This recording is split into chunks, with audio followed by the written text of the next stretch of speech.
Hello, good morning সবাইকে। আশা করি সবাই ভালো আছো। আর আজ সকালে দেখো ঘুম থেকে উঠে দেখতে পাচ্ছি স্নোফল হচ্ছে। তো কাল রাতেও হয়েছিল কিছুটা আর এখন আবার শুরু হয়েছে। আর এখন আমাদের এখানে বাজে সকাল ৮টা আর আমি যাচ্ছি পুচকুকে নিয়ে স্কুলে। আর দেখতে পাচ্ছ আমাদের সিঁড়িটাও পুরো একদম বরফে ঢেকে আছে। তো এখন আর পড়ছে না, আবার ৯টা থেকে আছে। তো এখন তো স্কুলে যাচ্ছে। তো স্কুলে যাওয়ার সময়টা বরফ পড়েনি। তো এগুলো কাল রাতে পড়েছিল, এখনও দেখতে পাচ্ছ এখানে আছে। তো স্কুলে যাওয়ার সময় খুবই খুশি থাকে আর এদিকে যাওয়ার পথে দেখতে পেয়েছে ঘাসের উপর বরফ পড়ে আছে। তো এটা দেখে খুব খুশি। তো চলো আমাদের বাসও চলে এসেছে, দেখতে পাচ্ছ এখানে। তো আজকে স্কুল থেকে বলেছিল স্নোবোর্ড দেওয়ার জন্য, দুপুরের দিকে স্নো আছে। তো সব বাচ্চাদেরই বলেছিল স্নোবোর্ড যাতে পড়ে যায়। তো এদিকে দেখো ঘাসের উপর কি সুন্দর স্নো পড়ে আছে। তো পুচকুকে দিয়ে চলে এসেছি এবার বাড়িতে। আর দেখতে পাচ্ছ এবার এখানে কফিটা বানিয়ে নিলাম। এবার কফি খেতে খেতে বরফ দেখবো। আর বাইরে প্রচণ্ড স্নোফল হচ্ছে, চলো তোমাদের দেখিয়ে দিচ্ছি। তো দেখতে পাচ্ছ কি পরিমাণে স্নোফল হচ্ছে।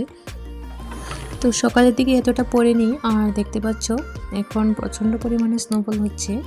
আর এখানে আমি লাগিয়েছিলাম কিছু চারা গাছ, এটাও একদম বরফে ঢেকে আছে। তো যাই হোক, ঘর থেকে বরফ দেখার মজাটাই আলাদা। আর তোমরা দেখতেই পাচ্ছ এখানে ঝিরঝির করে আরও স্নোফল হচ্ছে।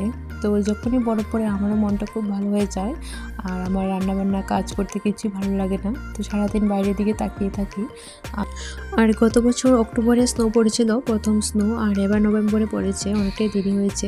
তো দেখতে পাচ্ছ এখানে গাছটা কি সুন্দর স্নোফলে ঢেকে আছে। তো এটাকে আমি এবার একটু ঘরে নিয়ে রাখবো।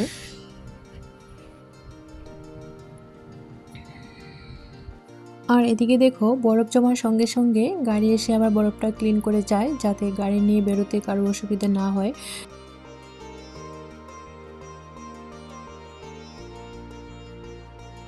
তো তোমরা দেখতেই পাচ্ছ কত সুন্দর করে রাস্তাটা ক্লিন করে গেল। তো যখনই বরফ পড়ে গাড়িটা এসে ক্লিন করে যায়। আর দেখতে পাচ্ছি এখানে লোকজন চলাফেরা করছে, যাদের বাইরে যেতে হয় সবাই যাচ্ছে।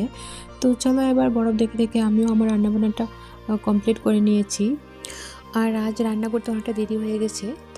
তো বাইরে এখনও স্নোফল হচ্ছে। আর যেহেতু স্নোফল হচ্ছে তো ভালো কিছু খাওয়ার ইচ্ছে হচ্ছে।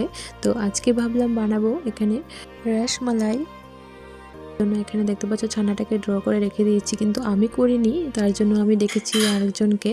তো আমার ফ্রেন্ড এখানে আছে পিয়ালিদিকে আমি ডেকেছি। তো পিয়ালিদি ছানার এই রসমালাইটা আমাকে বানাতে হেল্প করবে। তো প্রথমবার বাড়িতে মিষ্টি বানানো হচ্ছে, তো জানি না আমরা কতটুকু করতে পারবো, জাস্ট আমরা দুজন মিলে ট্রাই করছিলাম।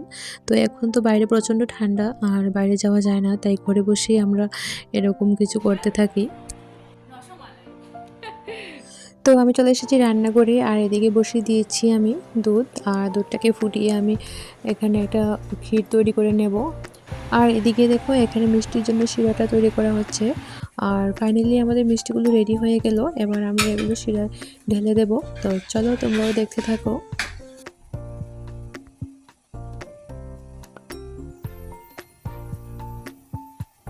তো চলো আমাদের রেডি হয়ে গেল রসমালাই, তো তোমাদের দেখিয়ে দিচ্ছি। তো আমাদের সব কিছু রেডি আর এদিকে স্কুলও ছুটি হয়ে গেছে। তো এবার চলে এসেছি বাস স্টপে। তো বাস চলে এসেছে আর বাস থেকে নেমে বাচ্চারা এখানে স্নো দেখে খুব খুশি। আর এদিকে পুচকু দেখো বরফ দেখে কি করছে, আবার ওর হাতে কি একটা আছে স্কুল থেকে নিয়ে এসছে। তো চলো এবার এগুলো আমি নিয়ে নেই, স্কুল ব্যাগ সব কিছু। তো এখন আর ঘরে যাবে না, এখানে কিছুক্ষণ সব ফ্রেন্ডসরা মিলে এখানে কিছুক্ষণ খেলা করবে বরফ নিয়ে।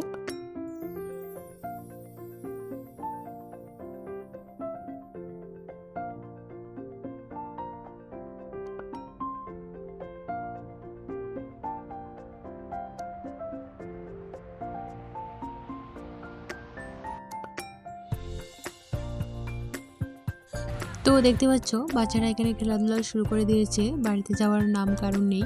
তো কিছু করার নেই, এখানে স্নো দেখে ওরা খুবই খুশি।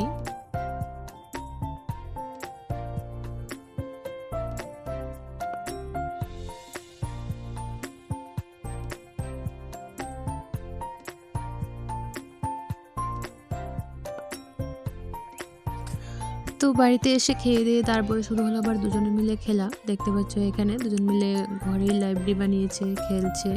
তো এখন তো বাইরে আর খেলা করতে পারে না, ঘরেই সব খেলাধুলা হয়। তো চলো আজকের ব্লগটা এখানেই শেষ করছি, আর দেখা হবে আবারও একটা নতুন ব্লগে।